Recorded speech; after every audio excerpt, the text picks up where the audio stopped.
I was face down in the dirt at a Veterans Memorial event, my service dog howling in pain beside me, his fur soaked and sizzling from some chemical spray. Karen stood over us smirking, still clutching the hose like it was a trophy. My niece screamed. Veterans froze. The sheriff's radio crackled with calls to federal wildlife enforcement. What Karen didn't know? My dog isn't just a pet. He's a federally protected medical alert animal under the VA. And what she just did? A felony. On government property. Caught on tape. But trust me, this story didn't start with screams. It started with a HOA memo. It was supposed to be a peaceful, patriotic afternoon. One of those rare days where the community actually came together for something good. The flags were flying, the marching band was tuning up, and there were veterans of every age gathered at the local park under a sky so clear it felt like something out of a movie. I'd brought my niece along, and my medical alert dog, Ranger. He's a trained Labrador assigned to me through a Department of Veterans Affairs program after my last deployment. He's not just a companion. He's the reason I can function in crowds, the reason I haven't had a full-blown PTSD episode in 2 years. Ranger wore his red service vest that clearly read, "Medical alert, do not pet." He walked close to my leg like always, constantly checking my breathing, my balance, and my micro-expressions. Because when my body starts to go into panic mode, he reacts before I even realize what's happening. He's more than a dog. He's federally protected under U.S. law, which means touching, distracting, or harming him is a crime. But of course, nobody told that to Karen. Now let me tell you about her. Karen wasn't even on the guest list. She wasn't part of the event, wasn't family to any vet, and didn't serve a single day in her life. But she showed up, uninvited, with that smug little clipboard she always carries, like she's trying to find someone to write up for breathing incorrectly. I spotted her across the lawn about 20 minutes in. She locked eyes with Ranger like he'd personally insulted her, and I knew, oh no, here we go again. She strutted right up to the booth where I was speaking with another vet and leaned down toward Ranger like she was about to pet him. I stepped in front quickly. "He's working. Please don't distract him." Karen scoffed and straightened up like I'd just insulted her family lineage. "You people always make up excuses for your pets," she sneered. "This isn't a dog park. There are children here." I tried to keep calm. "Ma'am, he's a federally registered medical alert dog. You're required by law to respect his space." She laughed. Then she said it. "Well, I don't recognize the VA's authority. This is our neighborhood park, and I'm on the HOA board." That's when I knew we had a problem. Because what she said made zero legal sense, but people like her never care about facts. I turned away and tried to enjoy the event, but she kept circling, giving me dirty looks. My niece leaned over and whispered, "Why is that lady staring at us like we stole her car?" It got worse. An hour into the event, we started the Memorial March, a symbolic walk honoring the fallen. Ranger stayed right by my side as the taps began to play. It was quiet, sacred, emotional. And then, like a record scratch in a funeral, Karen returned, this time holding a bright orange hose she'd unhooked from the landscaping maintenance truck nearby. I swear to God, I thought she was going to start watering the bushes, but she aimed it at Ranger and sprayed. A harsh, chemical-smelling mist burst from the nozzle, soaking my dog's back in an instant. He howled, actually howled, and collapsed onto the grass, writhing. The march halted. People screamed. My niece grabbed my arm, my vision blurred. I hit the ground trying to cover Ranger with my jacket while he twisted in agony beneath me. My training kicked in, but my heart was in free fall. "Karen?" She just stood there, laughing. "Maybe now you'll keep your mutt out of public events." I couldn't breathe. I was holding my dog, watching him cry, watching steam rise off his fur as some kind of reaction burned into his skin. Someone nearby shouted, "That's bleach!" She just sprayed him with bleach. I screamed for help. The sheriff, who had been overseeing the event from the main tent, ran over with 3 deputies in tow. He didn't even hesitate. snatched the hose from Karen's hand, and immediately called for emergency animal responders and federal wildlife authorities. Why? Because harming a medical alert animal, especially at a government-sponsored event, triggers a federal response. That meant she didn't just commit assault on an animal. She committed a federal felony in front of 50 witnesses, and half of them were veterans. Ranger lay still, shaking, as I wrapped him in a thermal blanket and rocked him like a child. My niece sobbed next to me, terrified. Someone handed me a bottle of water. I poured it over Ranger's fur, but the burns were already forming. I could barely hear over the sound of my own pulse roaring in my ears, but I saw Karen trying to argue with the deputies, telling them she was on the HOA board, that she had every right to enforce community safety standards. But this wasn't about some HOA rules. This was about federal law, and the woman who thought she could bully her way through life had just stepped over a line she didn't even know existed. And this was just the beginning. It all started 3 months ago when I moved into the neighborhood, a quiet, supposedly veteran-friendly community on the edge of town. The kind of place with American flags on every porch and 4th of July cookouts that made the HOA newsletter. After a decade of service and years of bouncing between VA housing and rentals, inheriting my uncle's paid-off home felt like a blessing. It was meant to be a fresh start for me and my niece, who I'd been raising since her mom, my sister, passed away. More importantly, it gave Ranger the stability he needed to do his job. Ranger came into my life when I was at rock bottom. I don't say that lightly. I've woken up on cold concrete in a panic, relived the same explosion in my mind every night for months, and stood paralyzed in a grocery store because someone dropped a glass jar. But Ranger, he gets it. He was trained by a program designed specifically for combat veterans. He can sense a spike in my blood pressure before I feel it. He nudges my hand when my breathing gets shallow. If I freeze, he leans into me until I ground myself. There's no exaggeration when I say he's the reason I'm still alive. So when I moved into this neighborhood, Ranger came with me, not as a pet, but as a partner. The first time Karen saw us, I was walking Ranger to the mailbox. He wore his vest. He wasn't sniffing around, barking, or bothering anyone, but she locked onto us like we were the devil in dog form. She didn't introduce herself, didn't smile, just stormed over with a clipboard and said, "You know dogs aren't allowed on community grounds without prior authorization." I tried to be polite. "He's a federally protected service animal. He's allowed by law." She narrowed her eyes. "Even if that's true, you need to register him with the HOA. I explained, again, federal law overrides HOA rules.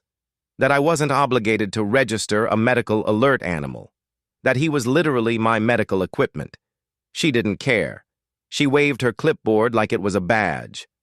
"We have standards here." From that day forward, it was like she made it her mission to make our lives miserable. Every time I stepped outside, I'd catch her snapping pictures from behind a bush or slowly driving past our house. Ranger would growl under his breath. He doesn't like staring contests. I started getting HOA violation notices stuffed into my mailbox, none of them official. Just typed up warnings about unleashed animals, unsanitary conditions, and excessive barking, even though Ranger doesn't bark unless he's alerting me. And trust me, if he's barking, something is seriously wrong.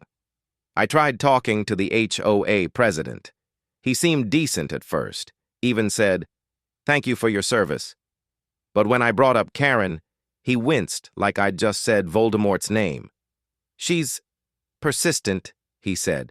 "We try to keep the peace." Translation: she runs this place, and nobody wants to cross her. But I wasn't about to back down. Not when it came to Ranger. I started documenting everything. Every fake violation notice, every passive-aggressive note she left on my door, every time she followed me with that phone camera pretending to record evidence. I even caught her talking to one of her so-called HOA volunteers about finding a loophole to get that dog removed. Her words, not mine. I filed a formal complaint. I brought documentation of Ranger's certification, my own medical records from the VA, and even a letter from my physician. But every time I sent something, it was ignored or lost in the system. Karen kept pushing. The worst part? She started targeting my niece, too. One afternoon after school, my niece came home crying. Karen had confronted her while she was sitting on the porch with Ranger, told her that dogs like that were dangerous and that she should be careful. She threatened a child. I wanted to lose it. I wanted to storm across the street and let her have it. But Ranger nudged my leg, reminded me to breathe, to hold it in. So I took it the legal route. I reported her to the local authorities, the ADA hotline, even the Veterans Legal Protection Fund. But you know how it is. Things move slow when you're not rich or loud. So I kept my head down and kept to myself. Until the veteran event was announced. It was supposed to be safe, sponsored by the city, coordinated with the sheriff's office, and hosted right there in our neighborhood park. A way to honor vets in the area, build community, and share resources. I even volunteered to speak, just a few words about adjusting to civilian life and how service dogs like Ranger made it bearable. I thought maybe, just maybe, it would show people like Karen that these animals aren't nuisances. They're lifesavers. What I didn't know was that Karen was already planning to show me who was really in charge. And when she realized that neither fake violations nor intimidation worked, she decided to go one step further. She decided to go physical. She decided to go felony. And that's how we ended up here. The week leading up to the veteran event, Karen kicked into high gear. Whatever thin mask of HOA professionalism she'd been pretending to wear was gone. She wasn't even hiding it anymore. This was personal now. It felt like she was on a mission, and the target was me, my niece, and most of all, Ranger. It started with more violation notices, but this time, they weren't tucked quietly into the mailbox. They were taped, no, plastered, across my front door in red ink. Unauthorized animal activity. Excessive barking. Danger to community safety. She printed them on official-looking letterhead with a made-up HOA seal and signed them on behalf of the board. Except there was no board. I'd done my research. She was the only person still claiming to hold a position since the last HOA president stepped down a year ago. There hadn't been an election, a meeting, or even an email since. But she'd taken the silence as permission to rule the block like her own little kingdom. One day, she cornered me in my driveway while I was unloading groceries. Ranger was lying quietly at my feet, vest on, minding his business. Karen marched right up, hands on hips, with her sunglasses pushed halfway down her nose like she wanted to look me in the eye while attacking me.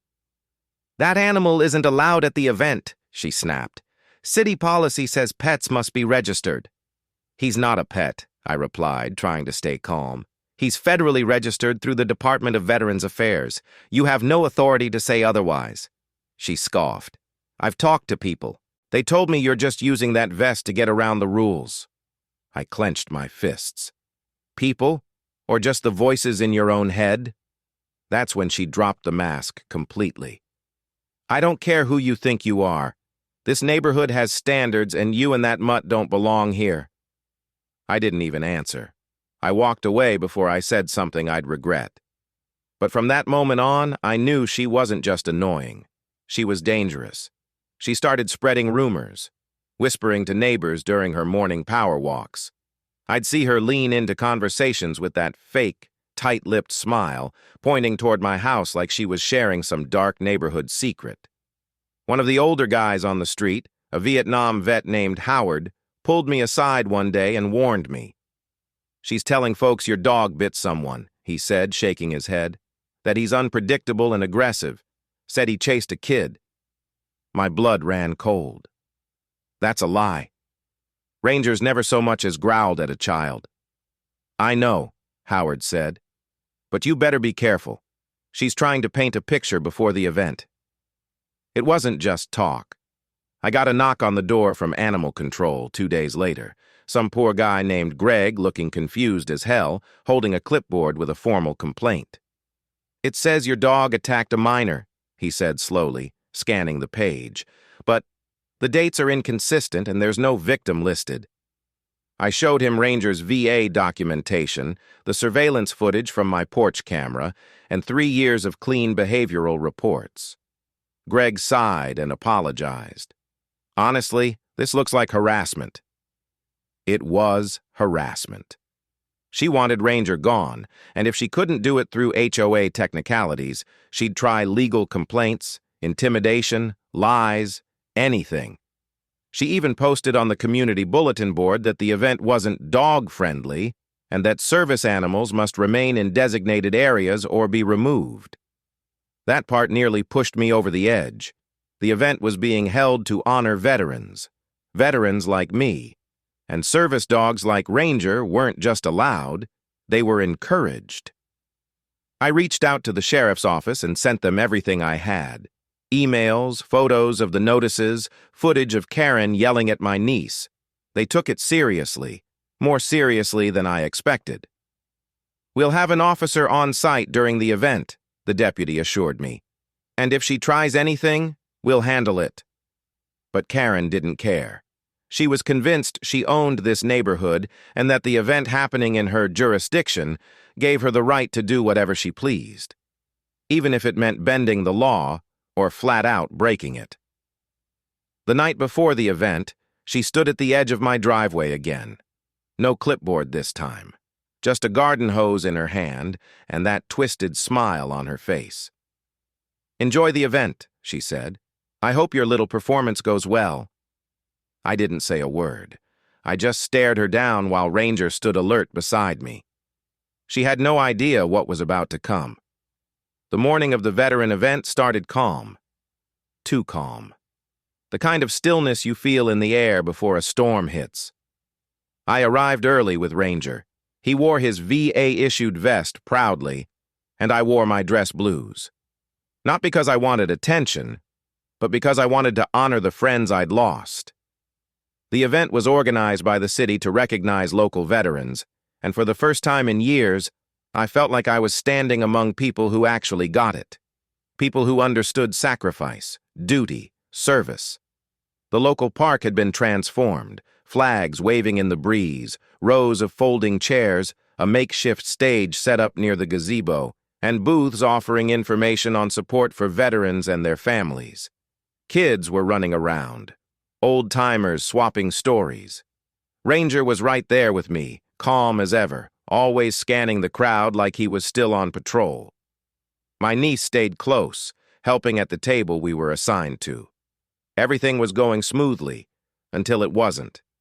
I heard her before I saw her, that sharp, nasally voice cutting through the calm like a rusty saw. Karen was stomping across the grass, wearing a red blazer and holding a clipboard like she was the event director, even though she hadn't been invited. People started turning their heads. Then she made a beeline straight for us. "There's no animals allowed near the booths," she snapped, pointing at Ranger like he was some stray mutt. "This is a health hazard." I stood up. "He's a federally protected medical alert dog. You're trespassing, Karen. Step back." But she didn't. Something in her snapped. Like this had been building in her for weeks, and she just couldn't hold it anymore. She glanced around, probably hoping someone would back her up, but all she got were confused stares. Then, as if proving a point to some invisible crowd, she stormed over to a nearby booth, grabbed a garden hose being used to fill coolers, yanked it from the spigot, and turned it on full blast. Before I could move, she was spraying Ranger. The scream that came from him didn't even sound like a dog. It was raw, panicked. He bucked backward, trying to get away from the spray. My niece started crying, and I stepped between them, trying to shield him. The water stung like needles. It was laced with some kind of chemical. I'd find out later it was citronella mixed with something far worse. I slipped on the wet grass and went down hard, face first into the dirt. Ranger was spinning in circles, foaming at the mouth, while Karen just stood there, laughing. "He's a fake!" she screamed. "You people just slap a vest on any mutt and call it a service animal." That's when I heard the voice I'd been waiting for. "Drop the hose, now!" The sheriff. He was there in uniform, flanked by 2 deputies, and judging by the expression on his face, Karen had just gone from HOA nuisance to full-blown criminal in less than 60 seconds. She froze, mouth open, hose still dripping from her hand. The sheriff stepped forward and radioed for federal wildlife enforcement. "We need medical transport and an emergency response team. Suspect has assaulted a federally protected medical alert animal." Karen's mouth moved, but no words came out. She looked like she was in shock, like the world had suddenly flipped upside down and the rules she thought protected her had vanished. And then came the twist, the part that made everything that happened next bulletproof in court. The cameras. You see, the event was being recorded from 3 different angles: the local news station, a drone team hired by the city, and a volunteer group live streaming it for veterans who couldn't attend. Every second of her attack was captured. Every scream, every order she ignored, every drop of chemical-laced water. There was no debate, no gray area, no "he said, she said." The crowd started whispering. Phones came out. Some people were already uploading clips online. My niece knelt beside me, shaking but safe. Ranger was being tended to by a vet who just happened to be on site. And Karen? She finally dropped the hose, but it was far too late. The sheriff read her rights while 2 deputies cuffed her. The look on her face was disbelief, like this was all someone else's fault, like she couldn't comprehend that she was the villain. And still, even as she was being walked to the cruiser, she shouted, "This is a misunderstanding. He faked it. That dog attacked me." But no one believed her. Not this time. The sheriff turned to me and said, "I'm going to make sure she's charged to the full extent of the law. Nobody does that to a veteran, especially not at an event like this." I nodded, not trusting myself to speak just yet. My jaw was bruised, my shirt soaked, my dog trembling. But deep down, I felt something I hadn't felt in weeks: relief. This wasn't over. But the tide had turned. By the time Karen was locked in the back of that patrol car, the damage was already done. But not just to me or Ranger. What she triggered that day sent shockwaves far beyond the veteran event. Within an hour, the first video clip had gone viral. The footage from the drone, combined with the live stream and cell phone recordings, showed everything in crisp detail. Her spraying Ranger, me falling, my niece crying, and the sheriff stepping in. No editing, no commentary needed. The footage spoke for itself. The sheriff's office didn't waste any time. Karen was officially charged with multiple counts: animal cruelty, assault on a service animal, and interference with a federally protected medical alert dog under the Americans with Disabilities Act and the Veterans Affairs Protection Act. These weren't HOA violations. These were federal charges, serious ones that came with prison time. Within 24 hours, the story was being covered on national news. Headlines like "HOA Karen attacks disabled veteran's dog during ceremony" and "Veterans medical alert dog sprayed in chemical attack" were everywhere. Reporters showed up to the park the next day. They interviewed attendees, played clips of Ranger's cries, and replayed Karen's smug, unhinged rant over and over again. And then came the fallout. For her, for the HOA, and for anyone who tried to defend what happened. The HOA's board, the same people who had harassed me for months with passive-aggressive letters and phony fines, immediately tried to distance themselves from her. They released a cold, formal statement saying she acted as a private citizen and was not acting on behalf of the HOA at the time of the incident. But it was too little, too late. People started digging into her background, and what they found didn't paint a pretty picture.